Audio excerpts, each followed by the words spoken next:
여러분. 자, 일단은 주제 세팅, 근대 철학으로 세팅을 하는데, 애덤 스미스 알죠?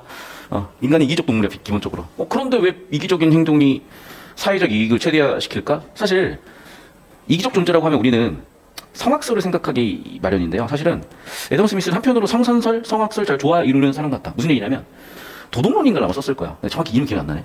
근데 애덤 스미스가 그 얘기를 했어요. 마음속에 있는 공명정대한 관찰자가 있기 때문에 우리가 아무리 이기적 존재로 이기적인 활동을 하더라도 선을 지킨다는 거예요. 양심 때문에. 그래서 결국에는 최대 다수의 행복이 될 거다. 그래서 아까도 얘기했죠. 다크에이지 중세 신의 중심 시대에서 일라이트먼트 우리의 이제 근대 계몽주의 시대가 왔고 형벌도 마찬가지죠. 예전에는 뭐였어? 눈에는 눈, 이에는 이.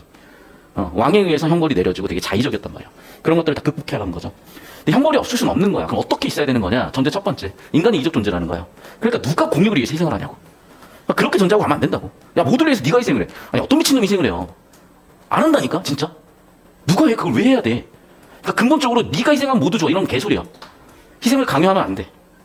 그러면 아니 형벌 때문에 깜빵 들어가는 건 희생 아니야? 왜 해야 되는데? 이거야. 우리 흡사 알죠? 만인에 대한 만인의 투쟁. 줄여서 안만 트럭 쓴 거야. 그럼 만인의 투쟁이면은 길 가다가도 누가 나 뒤통수 칠지, 누가 나 먹고 있으면은 대가리 깨고 훔쳐갈지 불안하잖아. 사회가 구성이 안 되는 거예요. 어떻게 하겠다고? 만만트를 해결하기 위해서 우리의 천부 인권 중에 일부의 권력을 양도한 거야, 사회에. 나머지 우리의 자유를 누리는 거고요. 그럼 당연히 일부를 부여했기 때문에 절대로 이 일부가 전체를 넘어갈 수는 없는 거예요. 양도된 만큼의 이상을 넘어갈 수가 없는 거야. 그래서 사형제도가 안 된다고 얘기를 한 거야. 왜? 봅시다. 자, 일단 하나 더 그리고. 그럼 구체적으로 법치주의를 확립하는 방법은 뭐냐? 개개인의 이득을 극대화시켜주는 방법일 때 법치주의도 준수가 잘 될 것인데 아까 그 맥락에 따라서 위임받은 권력 이상으로 가면 안 된다는 거야. 그래서 봐. 지금 여기는 상단락밖에 없잖아. 정보량이 그래도 단락들이 많은 편인데 핵심 정보는 이거야. 형벌은 우리가 양도한 자유만큼 그 이상이 될 수 없는 거야, 절대로. 자, 2단락 주제 그러면. 전제를 4가지 얘기했죠. 원상복구 불가해. 인간항복 안 돼. 재범 방지하는 게 목적이고 타산지석하는 게 목적이야. 그래서 사람들한테 정확히 알리기 위해서 성문법화 돼야 되는 거고 확실해야 되는 거야. 동시에 아까도 얘기했지만은 형벌은 양도된 자유 이상이 될 수도 없어. 두 번째, 형벌에 따라서 다시 공익 훼손된 정도에 따라서 형벌도 높아져야 돼. 이게 우리 1구 6월 판권에서 다뤘었던 비례 원칙이잖아. 그러니까 사실 얘는 1구 6월에서 엮이는 거예요. 계약 자유 원칙과 비례 원칙으로. 기본적으로 인간은 자유로워. 그런데 못된 짓, 반사회적, 비도덕적인 거 하면은 벌금이 매겨지거나 계약 자체가, 자유 자체가 억압을 받죠. 대신 어떻게? 최소한의 정도로. 그리고 사회에 공익의 훼손을 준 것에 비례해서 커지죠. 제약 자유 정도가. 그게 바로 뭐라고? 비례 원칙이라고. 그래서 이 지문 2단락은 사실은 1구 6월에 있었던 비례 원칙을 받았어요. 그래서 정리하면 범죄 이익은 바꿔 얘기하면 공익손실이고 얘는 형벌보다 커질 수 없다고 얘기를 한 거야. 조금만 높으면 된다는 거야. 하나 더. 자, 살인이나 절도나 똑같아 버리면 절도를 하다가도 누가 방해하면 어차피 다 깜빵 갈 거잖아. 어차피 다 살인하면 사형이야. 절도해도 사형이야. 그러면은 절도하다 어차피 뒤질 거 살인이 뭐고 해버릴 거라고요. 그렇기 때문에 흉악범죄 억지력 상실이 돼. 그래서 공익에 훼손을 준 만큼의 비례 형벌도 늘어야 되는데 그 형벌은 어떻게? 양도된 자유 이상이 될 수 없다. 그러니까 되게 참신한 발상인 거죠. 법학이잖아. 근데 수학적인 공식인 거야. 우리 양도된 자유보다 형벌은 작아야 돼. 그리고 형벌은 범죄 이득 공익 손실보다 형벌이 조금만 크면 돼. 그리고 비례적으로 공익 훼손 정도에 따라서 형벌도 커지는 거야. 수학 공식이 하나, 둘, 3개 들어가 있는 거야. 됐죠? 자, 마지막 4달러. 그리고 근대 철학은 인간은 이성적 존재이기도 하지만은 감정적 존재이기도 한 거예요. 그러니까 사형으로 때려버리면 그때는 무섭지만 다 까먹는다는 거예요. 어떻게 된다고? 깜빵에 두고두고 넣어놔야 된다는 거야. 더 잔인하네, 어떻게 보면. 근데 왜? 한 번 죽여버리면 일시적 충격? 그 당시 효과는 크겠지만 결국 까먹어요. 그래서 어떻게? 계속 깜빵에 집어넣어놔요. 오케이? 그러니까 무슨 얘기야, 이거는 결국에는. 사형 집행을 우리나라가 현재 하지 않는 이유가 되기도 하는 거죠. 그러니까 사실 되게 이거예요, 여러분. 인간의 감정은 어그로의 도구가 되고, 어그로는 돈이 되는 시대야. 그러니까 사실 요즘 언론들도 굉장히 자극적으로 바뀐 거예요. 어그로를 끌어야 되니까. 어쨌든. 그래서 다시 정리하면은 이런 공식이 나온다.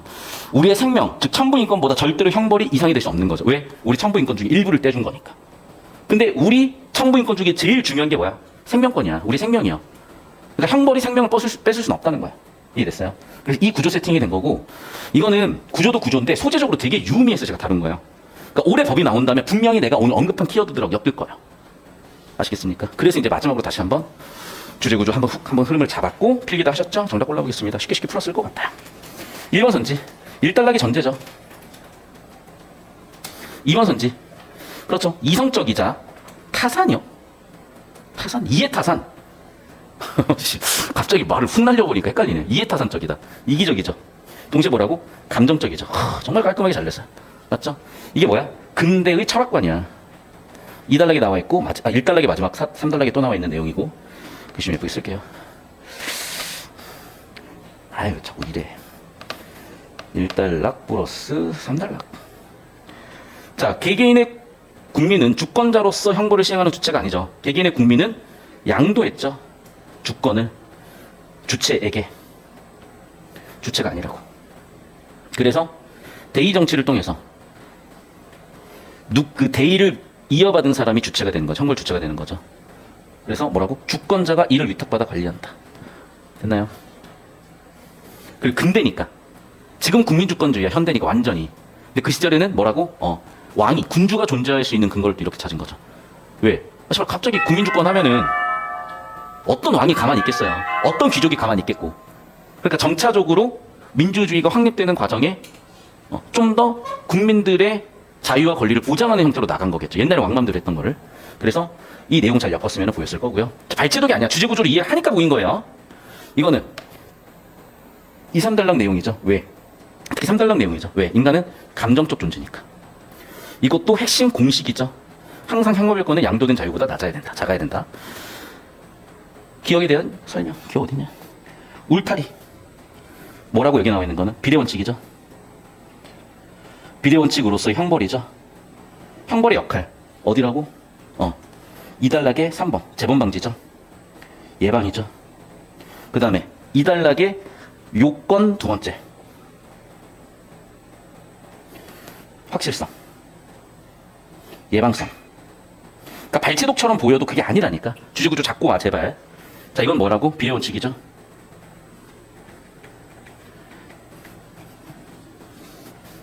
이건 잘 모르겠어. 뒤쪽 갈수록 감정이었으니까. 그래. 잠깐만, 이것도 좀 애매한데? 이런 발제독을 해야죠. 이런 발제독을 해야 돼. 근데 봐, 아니네. 지키려는 공익, 그 다음에 이것보다 공익 플러스 조금만 주면 되는 거였어. 맞죠? 수학 공식이다, 얘들아. 수학 공식이다. 5번 선지는 공식으로 엮어놓은 거야. 공식 보세요. 뭐라고? 넘어서면 포괄배고 불필요한데.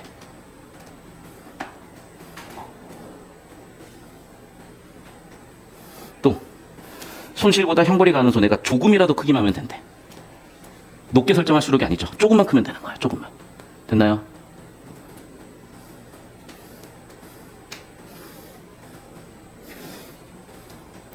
그리고 봐봐. 오히려 이성이 아니라 감정을 이용하는 거죠. 감정. 그래서 어떻게? 무섭게 한다는 거예요. 그래서 무섭게 해야 예방과 경고 효과가 있다는 거지. 그런데 한 번만 무서우면 무뎌져 버린다는 거야. 그래서 어떻게 해야 돼? 일시적이기보다는 오랫동안 해줘야 된다고. 결국 무슨 얘기야? 감정을 이용해서 가는 거죠. 이해됐니? 3달러. 그럼 또 이렇게 나한테 물어. 선생님, 이성을 활용하는 거 아닌가요? 여러분. 물론 그 이성도 적용될 수 있겠죠. 물론 이성도 적용될 수 있겠죠. 왜? 이거야 결국에는. 내가, 공익에 손실을 입혔어. 그리고 공익 손실 정도에 따라서 비례해서 형벌도 커져. 그러면 이걸 따지는 건 감정이 아니라 이성이죠. 그럼 이성적으로 판단했을 때, 더 큰 범죄는 안 저지르겠네. 이성을 이용해서 더 큰 범죄를 예방하는 형태로 쓰이는구나. 이런 식으로 다시 봐. 발제독하는 과정에서 순간적으로 했던 부분들도 주제구조를 잡아주면 우리가 다시 한번 확인할 수 있다는 거야. 됐어? 그래서 뭐냐면 이거예요. 제가 겪기도 했고 여러분이 푸는 모습들을 보면서 혹시나 있을지 모르는 문제들을 자꾸 해결해 드리는 건데, 다시 한번 얘기하지만 자꾸 내용 일치로 쉽게 가려고 하다 보면은 엉켜버려요. 손발이. 근데 주제구조로 빡세게 가다 보면 어느새 적응이 돼서 아무리 압박이 심해도 그냥 편하게 벗겨낼 수 있다니까. 그 수비들을. 압박감을 느끼면서 하셔야 돼요. 평소에 연습을. 정답 5번이 그래서 보였을 거고, 다시 한번 얘기하지만 자꾸 내용일치 발제도로 가면 학생들이 특정 단어나 특정 정보들만 뽑혀버리니까 순간적으로 헷갈아가면서 잘못 보거나 함정들이 빠진다고. 그럴 때일수록 항상 주제나 구조, 원리관계에 집중해 주시면 항상 그게 핵심적인 대안이 되겠다. 자, 12번 보겠습니다. 1번. 형벌의 필요성을 얘기하잖아. 대신 어떻게? 비례원칙으로. 2번. 사형은 범죄 예방의 효과가 없음으로는 확인하지 않았어요. 이 사람의 논증은 이 얘기는 언급조차 없습니다.